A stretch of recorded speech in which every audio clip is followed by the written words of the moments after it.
जय हिंद। आज हम लोग देखने वाले हैं दिल्ली के सुल्तान का पार्ट 2। पार्ट 1 हम लोगों ने पढ़ा था कि दिल्ली सल्तनत के अंतर्गत 1206 से 1526 ईस्वी तक 5 वंशों ने शासन किया था 320 वर्षों तक। उनमें से हम लोगों ने पहला वंश जिसको ममलुक वंश बोला जाता है या फिर जिसको गुलाम वंश या दास वंश के नाम से भी जाना जाता है, इसके बारे में हम लोगों ने पढ़ा था। जिसमें से सबसे पहले हम लोगों ने ममलुक वंश में कुतुबुद्दीन ऐबक के बारे में पढ़ा था, जो कि दिल्ली सल्तनत का पहला शासक था और इसको दास वंश के संस्थापक भी माना जाता है, कुतुबुद्दीन ऐबक को। और इसकी मृत्यु 1210 में चौगान यानी पोलो खेलते समय घोड़ा से गिर करके हो गया था। और कुतुबुद्दीन ऐबक ने कुतुब मीनार यानी कि कुतुब से कुतुब मीनार, ठीक है, कुतुबुद्दीन ऐबक ने कुतुब मीनार बनवाया था।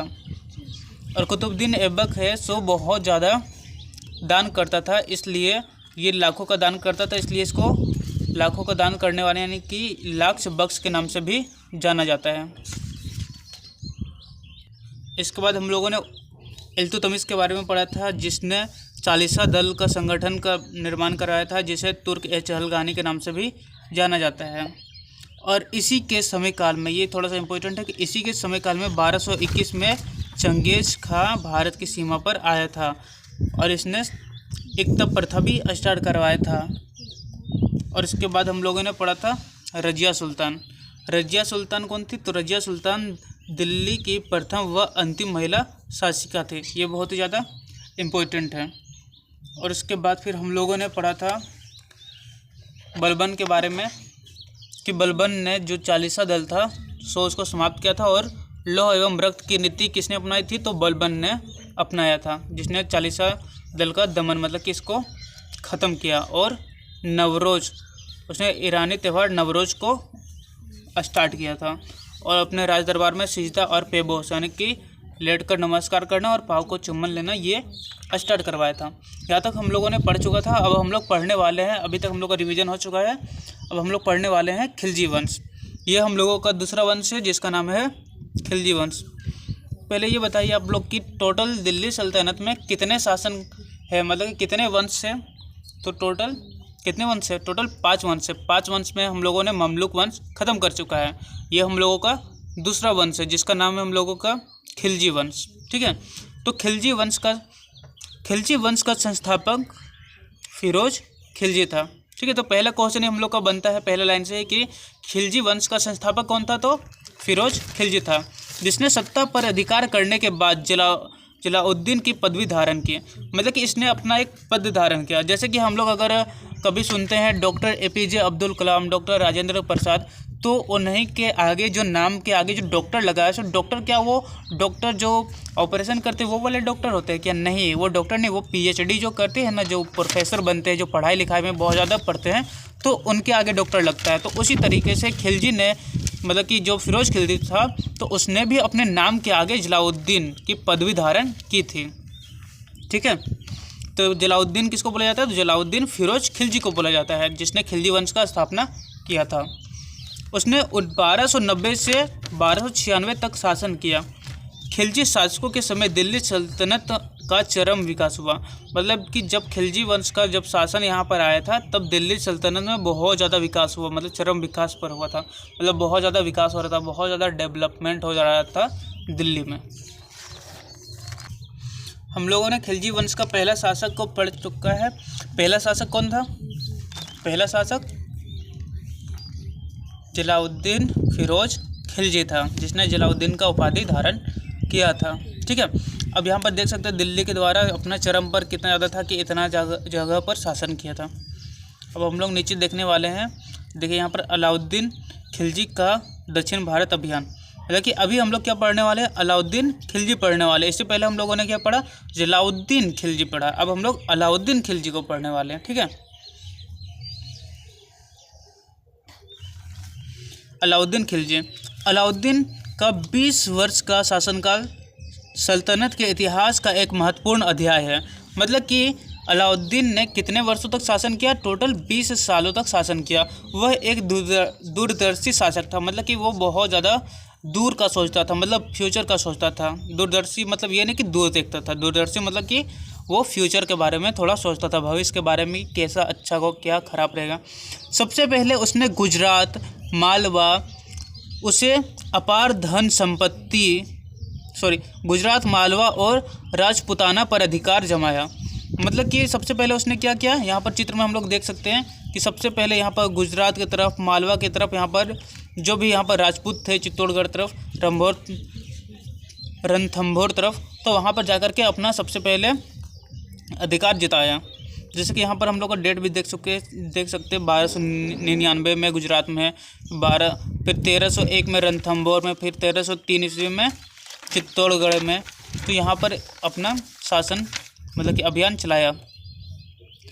इसके बाद दक्षिण विजय की योजना बनाई। दक्षिण मतलब कि दक्षिण भारत तरफ उसने विजय योजना बनाई, जिसमें उसे अपार धन संपत्ति हाथ लगी। इससे सल्तनत का केंद्रीय कोष समृद्ध हुआ। मतलब कि वहाँ पर इतना ज़्यादा धन उन लूटा दक्षिण भारत से कि उसका केंद्र में जो जितना भी पैसा था सो बहुत ज़्यादा मजबूत हो गया, समृद्ध हो गया। अलाउद्दीन ने कर प्रणाली में व्यापक सुधार किया। मतलब कि जो टैक्स देने वाला था, जो कर प्रणाली था, सो उसमें बहुत ज़्यादा सुधार किया। सर्वप्रथम उसने दोआब, यानी दोआब किसको बोलते हैं, जो दो नदियों के बीच के क्षेत्र को दोआब बोलते हैं। जैसे यहाँ पर एक नदी है और उसके बाद फिर इधर भी एक नदी है, तो जो यहाँ पर कहीं पर मिला और यहाँ से बट गया, या फिर कोई और दूसरा नदी आकर के यहाँ पर जो बीच का जो क्षेत्र रहता है, इसी को हम लोग दोआब बोलते हैं। ठीक है, ये नदी हो गया, ये नदी हो गया, या फिर इधर एक और कोई नदी बहने लग गया और यहाँ पर जो मिल गया नदी, ये जो क्षेत्र हो गया उसको हम लोग दोआब बोलते हैं। दोआब मतलब क्या होता है, दोआब मतलब दो नदियों के बीच का क्षेत्र, उसको क्या बोला जाता है, दोआब बोला जाता है। वही लिखा है, गंगा और यमुना की नदी के बीच के क्षेत्र में लगान की दर में वृद्धि का आदेश दिया। मतलब कि क्या बोला, इसने बोला कि जो गंगा यमुना है ना, जहाँ पर जो गंगा है, जो गंगा यमुना है, सो उसका जो बीच का क्षेत्र में जो लोग रहते हैं, सो वहाँ पर बहुत ज़्यादा कृषि होता है, इसलिए वहाँ पर टैक्स हमको ज़्यादा बढ़ा करके देना। फिर ये बोल रहा है कि लगान की दर में वृद्धि का आदेश दिया। बोला कि वहाँ पर जाकर के टैक्स लगा दो, ज़्यादा टैक्स लगा दो। आमतौर पर जहाँ पर अलग अलग जगह है, जहाँ पर नदी नहीं है वहाँ पर कम टैक्स देगा, और जहाँ पर नदी है वहाँ पर ज़्यादा कृषि होता है, इसलिए वहाँ पर क्या बोला, वहाँ पर अधिक टैक्स देने के लिए बोला। और सेना में सुधार के लिए भी उसने अनेक कार्य किए। मतलब कि सेना में भी बहुत ज़्यादा उसने सुधार किया। किसने, अलाउद्दीन खिलजी ने। अलाउद्दीन पहला शासक था जिसने सैनिकों का हुलिया लिखने और घोड़ा दागने की प्रथा शुरू की।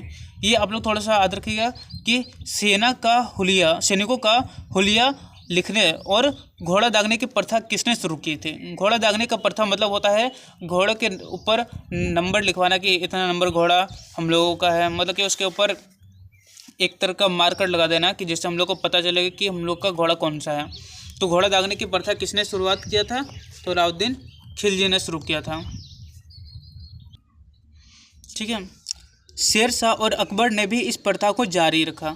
मतलब कि इसके बाद जब हम लोग शेर शाह के बारे में पढ़ेंगे, अकबर के बारे में पढ़ेंगे, तो इसने भी क्या किया, जो सैनिकों का हुलिया लिखने और घोड़ा दागने की प्रथा शुरू किया था, इन्होंने भी जारी रखा। कुतुब मीनार के पास उसने अलाई दरवाज़ा का निर्माण करवाया। ये इम्पोर्टेंट है, ठीक है, याद रखना है कि अलाई दरवाज़ा का निर्माण किसने करवाया, तो अलाउद्दीन खिलजी ने करवाया। कहाँ पर करवाया था, कुतुब मीनार के सामने। मतलब कि कुतुब मीनार कौन बनाया था, कुतुबुद्दीन ऐबक ने बनाया था। तो कुतुब मीनार के सामने ना एक दरवाज़ा बना दिया, बोला कि हम भी कुछ बनाते, मेरा भी इतिहास में नाम रहेगा। तो अलाउद्दीन खिलजी बना दिया, बोला कि अलाई दरवाज़ा, अ से अलाउद्दीन खिलजी, अ से अलाई दरवाज़ा। ठीक है, अलाई दरवाज़ा कौन बनाया था, अलाउद्दीन खिलजी ने बनवाया था। अब हम लोग थोड़ा सा इधर देखते हैं। अब देखते हैं अलाउद्दीन का बाजार नियंत्रण। मतलब कि उसके बाजार में किस तरह का उसका नियंत्रण था। ठीक है, मतलब क्या क्या था। जैसे अलाउद्दीन खिलजी ने बाजार नियंत्रण पर विशेष जोर दिया। इसकी विस्तृत जानकारी जियाउद्दीन बर्नी की तारीख ए फिरोजशाही से मिलती है।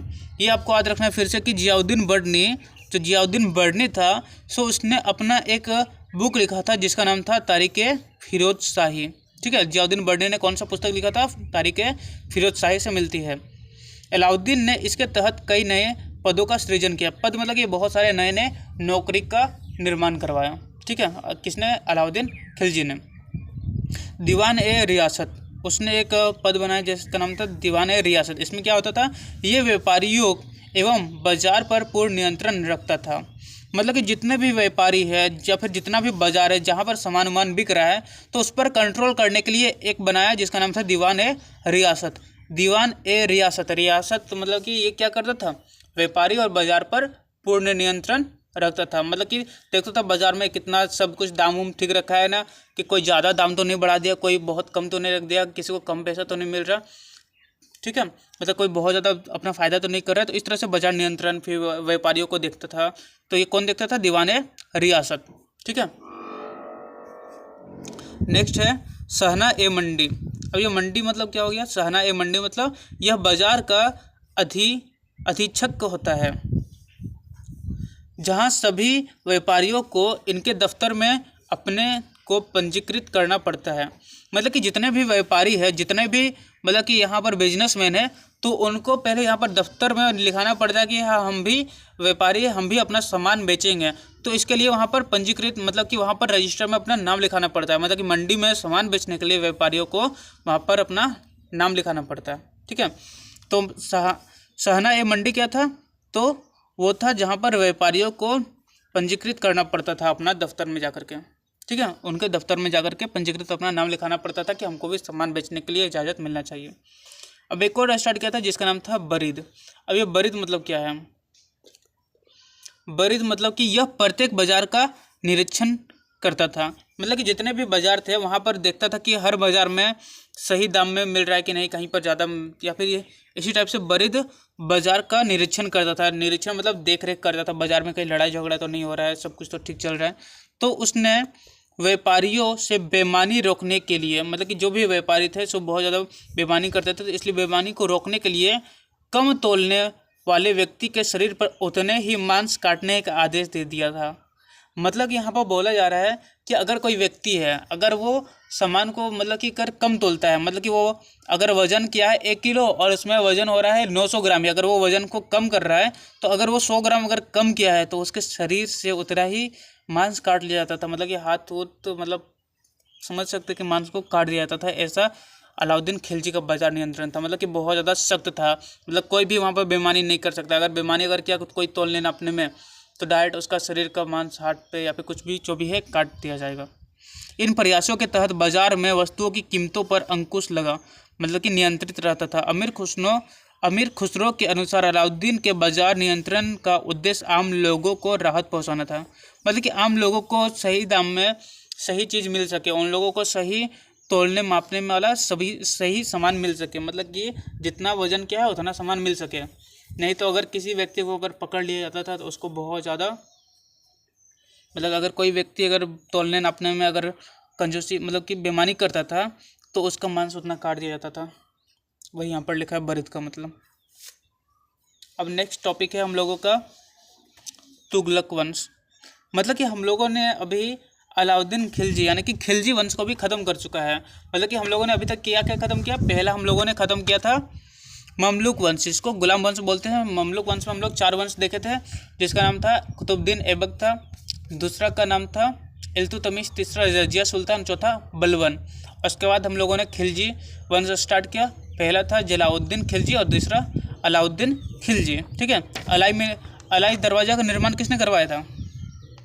अलाई दरवाज़ा का निर्माण अ से अलाउद्दीन खिलजी और अ से अलाई मीनार था। तो अलाउद्दीन खिलजी ने अलाई मीनार का निर्माण करवाया था।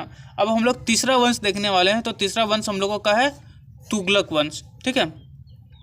तो तुगलक वंश को हम लोग सबसे पहले देखने वाले कि तुगलक वंश का संस्थापक कौन था, मतलब कि इसको बनाए कौन था। तो तुगलक वंश को गियासुद्दीन तुगलक ने 1320 ईस्वी में तुगलक वंश की नींव डाली, मतलब कि तुगलक वंश का स्थापना किया, ठीक है। इसके 5 वर्ष बाद मोहम्मद बिन तुगलक गद्दी पर बैठा।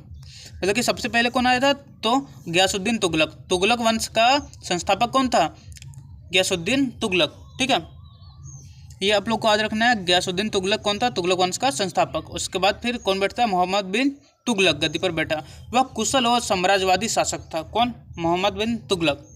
इसने लगभग 2.5 दशक तक शासन किया, मतलब कि लगभग 20-25 साल तक शासन किया। उसने दक्षिण के राज्यों पर अधिकार जमाए रखने के लिए 1326 ईस्वी में दिल्ली से राजधानी दौलताबाद में परिवर्तित कर दिया।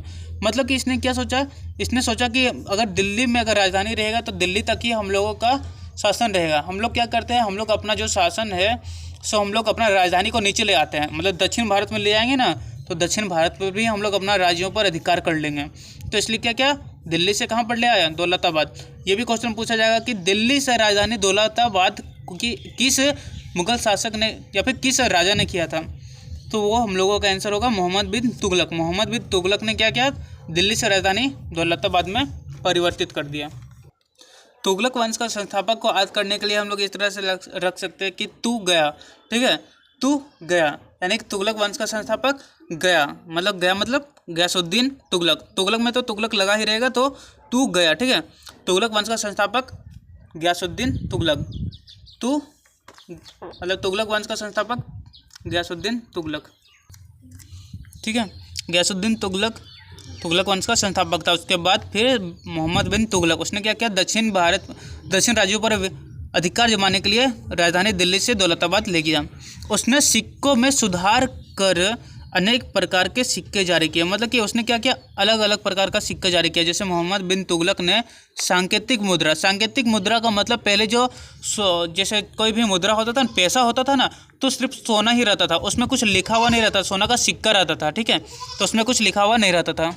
लेकिन मोहम्मद बिन तुगलक ने क्या किया, मोहम्मद बिन तुगलक ने जैसे आज हम लोग सिक्का देखते हैं तो सिक्का में क्या रहता है, उसमें लिखा रहता है ना बहुत कुछ, तो वो जो लिखा रहता है जिसको हम लोग बोलते हैं सांकेतिक मुद्रा, जिसमें कुछ लिखा रहता है 1 रुपया 2 रुपया, तो उसको बोलते हैं सांकेतिक मुद्रा। तो ये किस टाइम से स्टार्ट हुआ था, तो वो स्टार्ट हुआ था मोहम्मद बिन तुगलक के समय स्टार्ट हुआ था, सांकेतिक मुद्रा का प्रचलन प्रारंभ किया उसने। उसके शासनकाल में मोरक्को का यात्री इब्न बतूता भारत आया था। ये भी बहुत ज़्यादा इम्पोर्टेंट है कि मोरक्को कहाँ का यात्री था, तो इब्न बतूता से आया था। कहाँ पर आया था, भारत आया था। किसके शासनकाल में आया था, तो मोहम्मद बिन तुगलक के शासनकाल में आया था। कौन, मोरक्को से आया था, इब्न बतूता आया था, ठीक है, याद रखना है। इब्न बतूता एक आदमी का नाम है। इब्न बतूता आया था, कहाँ से आया था, मोरक्को से आया था। उसके समय ही दक्षिण भारत में विजयनगर साम्राज्य की स्थापना एवं हरिहर एवं बुक्का नामक 2 भाइयों ने की थे। अब यहाँ पर एक और चीज़ यहाँ पर आ जाता है कि दक्षिण भारत है ना, सो दक्षिण भारत में एक और साम्राज्य स्थापित हो गया, मतलब एक और राजा आ गया जिसका नाम हम लोग उस लोगों ने रखा विजयनगर साम्राज्य। विजयनगर साम्राज्य किसके शासनकाल में हुआ था, तो मोहम्मद बिन तुगलक के समय में विजयनगर साम्राज्य का स्थापना हुआ था। किसने किया था, तो हरिहर एवं बुक्का ने किया था। मतलब कि ये जो साम्राज्य है उसका स्थापना किया हरिहर एवं बुक्का दोनों भाई मिलकर के, बोला हम लोग एक साम्राज्य बनाएंगे, विजयनगर साम्राज्य दक्षिण भारत में था। उसके बाद उसने दीवान ए अमीर को यानी कृषि विभाग, किसने, मोहम्मद बिन तुगलक ने दीवान ए अमीर को यानी कृषि विभाग की स्थापना की। वह अरबी फारसी साहित्य के कई भाषाओं एवं ज्ञान परंपरागत था, मतलब कि यहाँ पर बोला जा रहा है जो मोहम्मद बिन तुगलक है सो बहुत ज़्यादा पढ़ा लिखा था, मतलब कि इतना ज़्यादा पढ़ा लिखा था कि अभी तक इतिहास में उतना ज़्यादा कोई पढ़ा लिखा राजा नहीं आया है। मतलब कि वो अरबी फारसी और बहुत सारा भाषा जानता था। मतलब कि अगर बोला जाएगा कि इतिहास में सबसे पढ़ा लिखा जो शासक था तो कौन था, मोहम्मद बिन तुगलक था, ठीक है। इसके बावजूद उसके कई निर्णय विवादों से भरे हैं, मतलब कि कुछ उसने ऐसा फैसला कर दिया जिससे कि बहुत सारा उसका फैसला गलत हो गया। जैसे क्या, जैसे कि पहला था जो दिल्ली से जब दौलताबाद जा रहा था ना दक्षिण भारत, तो जब दक्षिण भारत जा रहा था ना तो बहुत ज़्यादा ना गर्मी था उस टाइम, तो बहुत ज़्यादा गर्मी था। तो दिल्ली से जब दक्षिण भारत यानी कि नीचे आ रहा था तो गर्मी में इतने सारे अचानक से अपना राजधानी चेंज कर रहा था दौलताबाद, जिस कारण बहुत सारे इंसान गर्मी में भूख प्यास के द्वारा मर गए थे, जिसके बाद इनका जो निर्णय था सो विवादों में रहा है कि वो जो फैसला लिया था दौलताबाद चेंज किया था सो उसका गलत फैसला साबित हुआ। उसके बाद फिर क्या किया उसने, फिर बोला कि फिर से हम लोगों का बहुत सारे लोग मर गए, इस कारण हम लोग अपना राजधानी फिर से चेंज करेंगे। अब हम लोग थोड़ा सा देख लेते हैं जो इब्न बतूता मोरक्को से आया था, तो उसके बारे में हम लोग थोड़ा सा देख लेते हैं इब्न बतूता कौन था, ठीक है। तो यहाँ पर इब्न बतूता के बारे में दिया। इब्न बतूता मोरक्को का एक निवासी था, मतलब मोरक्को में रहता था। वह सुल्तान मोहम्मद बिन तुगलक के कार्यकाल में भारत आया था। ये बोले ना, ये बहुत ज़्यादा इंपॉर्टेंट लाइन है कि वह किसके शासनकाल में आया था, तो मोहम्मद बिन तुगलक के शासनकाल में इब्न बतूता भारत में आया था। सुल्तान ने उसे दिल्ली का काजी नियुक्त किया। क्या नियुक्त किया था, दिल्ली का काजी नियुक्त किया था। उसने मोहम्मद बिन तुगलक के समय की घटनाओं का वर्णन अपने पुस्तक रहला में किया। ये भी बहुत ज़्यादा इम्पोर्टेंट है कि रहला नामक पुस्तक किसकी है, तो ये इब्न बतूता की है। ठीक है, रहला नामक पुस्तक किसकी है, इब्न बतूता का है। इब्न बतूता किसके शासनकाल में आया था, मोहम्मद बिन तुगलक के। कहाँ से आया था, मोरक्को से आया था। इब्न बतूता के बारे में आप लोग इतनी चीज़ याद रखेंगे। यहाँ पर एक चित्र दिया गया है जो कि गियासुद्दीन तुगलक का मकबरा है, जहाँ पर उसको दफनाया गया है दिल्ली में। ठीक है, अब हम लोग देखने वाले हैं तुगलक वंश के अब अगले राजा, जिसका नाम है फिरोज शाह तुगलक। ठीक है, इससे पहले हम लोगों ने पढ़ा कि तुगलक वंश का संस्थापक गियासुद्दीन तुगलक था। उसके बाद मोहम्मद बिन तुगलक के बारे में पढ़े थे, जो कि बहुत ज़्यादा इतिहास में पढ़ा लिखा था, जिसने अपना राजधानी कहाँ से कहाँ तक बनाया था, बताइए आप लोग। राजधानी को दिल्ली से दौलताबाद बनाया था। ठीक है, अब हम लोग पढ़ने वाले हैं फिरोज शाह तुगलक के बारे में। तो मोहम्मद बिन तुगलक के बाद फिरोज शाह तुगलक शासक बना। उसके शासनकाल में राज एवं प्रजा दोनों ही संपन्न थे, मतलब बहुत ज़्यादा अमीर उमीर था, राज भी और प्रजा भी, लोग जनता भी। सिंचाई कर लेने वाला वह सल्तनत काल का पहला शासक था। उसने हिसार, फिरोजाबाद व जौनपुर शहर नामक शहर को बसाया। मतलब ये भी बहुत ज़्यादा इम्पोर्टेंट है कि फिरोज शाह तुगलक ने कौन कौन सा शहर बसाया, हिसार, फिरोजाबाद और जौनपुर। मतलब कि जौनपुर तो थोड़ा सा बहुत ही ज़्यादा इम्पोर्टेंट है कि जौनपुर शहर किसने बसाया था, तो फिरोज शाह तुगलक ने जौनपुर शहर को बसाया था। उसने दासों के लिए दीवान बंदगान नामक विभाग की स्थापना की। अब ये भी पूछा जाएगा कि दासों के लिए दीवान बंदगान जो विभाग था सो किसने स्टार्ट किया था, तो फिरोज शाह तुगलक ने दासों के लिए दीवान बंदगान शुरू किया था विभाग को। अब नेक्स्ट हम लोग का सैयद वंश। इससे पहले हम लोगों ने क्या क्या पढ़ लिया, पहला ममलुक वंश पढ़ा, दूसरा हम लोगों ने खिलजी वंश पढ़ा, उसके बाद हम लोगों ने अभी तुगलक वंश पढ़ा, और अभी हम लोग अब पढ़ने वाले हैं सैयद वंश। और सैयद वंश ये हम लोगों का चौथा है, और इसके बाद फिर यही हम लोग का पाँचवा है, और उसके बाद हम लोगों का ये दिल्ली सल्तनत समाप्त हो जाएगा। ठीक है, अब हम लोग पढ़ने वाले हैं सैयद वंश। अब सैयद वंश में क्या था, दिल्ली में तुगलक वंश के बाद सैयद वंश का शासन आरंभ हुआ। इस वंश की स्थापना खिज्र खान ने की थी। यह भी बहुत ज़्यादा इम्पोर्टेंट है। सैयद वंश का स्थापना किसने किया था, तो खिज्र खान ने किया था। उसे आक्रमणकारी और लुटेरा तैमूरलंग ने अपना राज्यपाल नियुक्त किया था।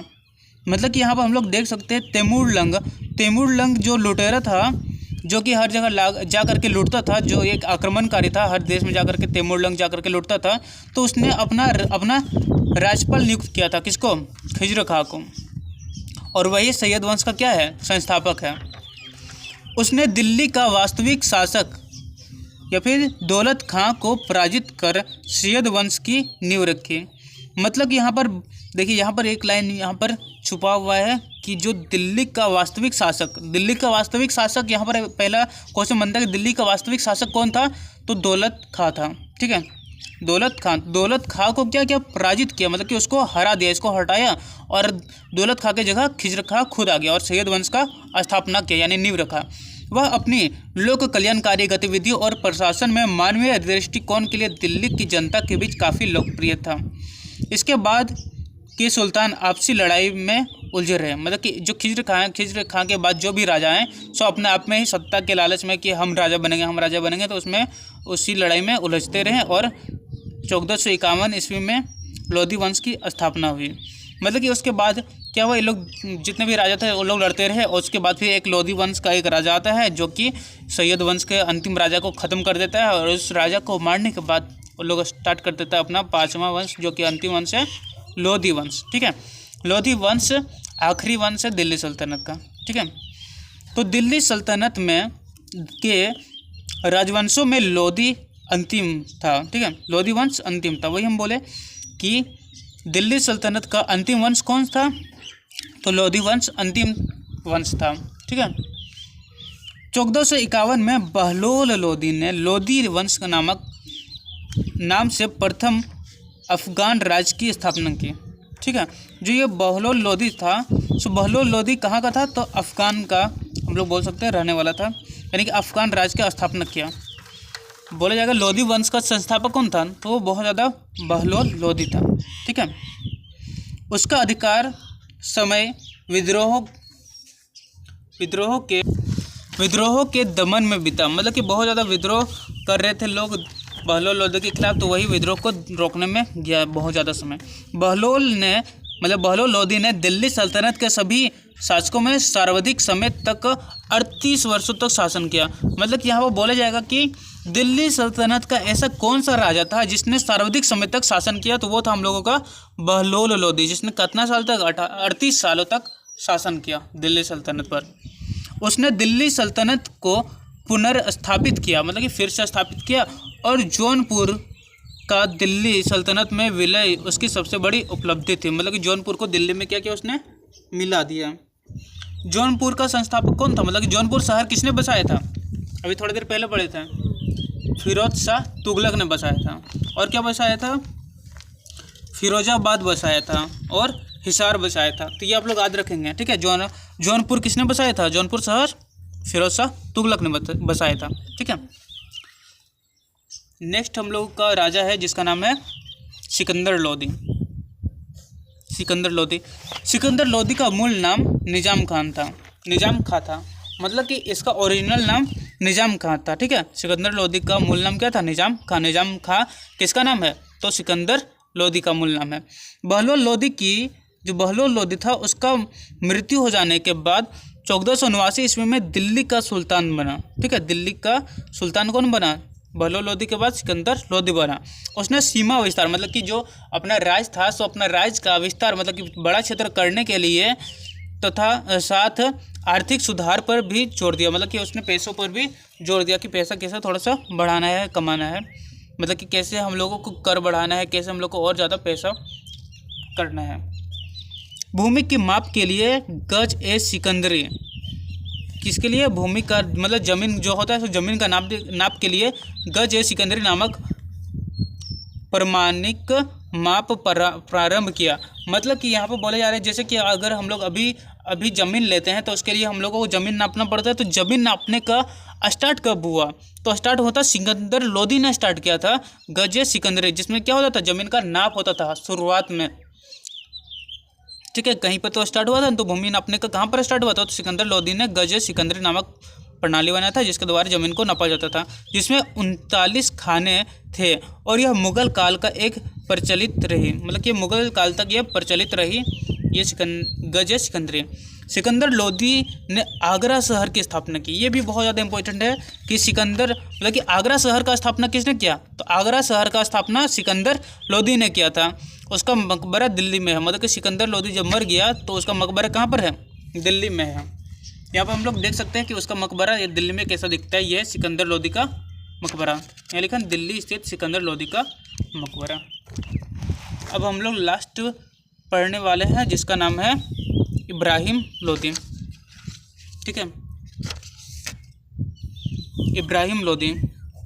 सिकंदर लोदी की मृत्यु के पश्चात, मतलब कि जब सिकंदर लोदी मर गया उसके बाद उसका ज्येष्ठ पुत्र इब्राहिम लोदी, मतलब उसका बड़ा पुत्र इब्राहिम लोदी 22 नवंबर 1517 को गद्दी पर बैठा। वह लोदी वंश का अंतिम शासक था। अब बोला जाएगा कि लोदी वंश का अंतिम शासक कौन था, तो अंतिम शासक था इब्राहिम लोदी। पहला कौन था, बहलोल लोदी। बहलोल लोदी के बाद कौन सा था, सिकंदर लोदी, उसके बाद इब्राहिम लोदी। ठीक है, तो इब्राहिम लोदी क्या था, लोदी वंश का अंतिम शासक था। इसी के समय में 1526 में पानीपत का प्रथम युद्ध। अब यहाँ पर एक और लाइन यहाँ पर दिया गया है कि पानीपत का प्रथम युद्ध कब हुआ था, 1526 में हुआ था। ठीक है, अब लोग ये भी याद रखेंगे पानीपत का प्रथम युद्ध कब हुआ था, 1526 ईस्वी में हुआ था, जिसमें बाबर ने इब्राहिम लोदी को पराजित कर भारत में नए राजवंश यानी मुगल वंश की स्थापना की। और मुगल वंश के बारे में आप अगले अध्याय में विस्तृत रूप से पढ़ेंगे। मतलब कि क्या हुआ, जो दिल्ली सल्तनत हम लोग अभी पढ़ते आ रहे थे इतने दिनों से, मतलब कि जो हम लोग दिल्ली सल्तनत के बारे में पढ़ते आ रहे थे, तो दिल्ली सल्तनत लास्ट कौन था, लोदी वंश। तो लोदी वंश का जो अंतिम शासक था जिसका नाम था इब्राहिम लोदी। सो इब्राहिम लोदी और बाबर के बीच में लड़ाई हुआ, तो तो बाबर और इब्राहिम लोदी जब युद्ध किया कहाँ पर, पानीपत का 1526 में पानीपत का युद्ध हुआ, तो इसमें से बाबर जीत गया और इब्राहिम लोदी को ख़त्म कर दिया और दिल्ली सल्तनत को ख़त्म कर दिया, लोदी वंश ख़त्म हो गया। और उसके बाद क्या आ गया, उसके बाद आ गया मुग़ल वंश। ठीक है, मुग़ल वंश हम लोग नेक्स्ट चैप्टर में बहुत ही विस्तृत रूप से हम लोग पढ़ेंगे, लेकिन ये थोड़ा सा अभी हम लोगों का और बचा हुआ है इस टॉपिक में, दिल्ली सल्तनत में। नेक्स्ट टॉपिक है हम लोगों का दिल्ली सल्तनत का विस्तार, कि दिल्ली सल्तनत का विस्तार कैसे हुआ, कौन कौन सी मस्जिदें बनी, क्या क्या चीज़ हुआ, कौन कौन से शासनकाल में कौन कौन से क्या क्या बने, तो इसको इसमें हम लोग पढ़ने वाले हैं, दिल्ली सल्तनत का विस्तार। अगर ये आप लोग देखना चाहते हैं दिल्ली सल्तनत का विस्तार, तो इसके लिए आप लोगों को इस चैनल को सब्सक्राइब कर लीजिए। हम लोग ये नेक्स्ट पार्ट में हम लोग इसको पढ़ेंगे। अभी के लिए इतना ही, थैंक यू।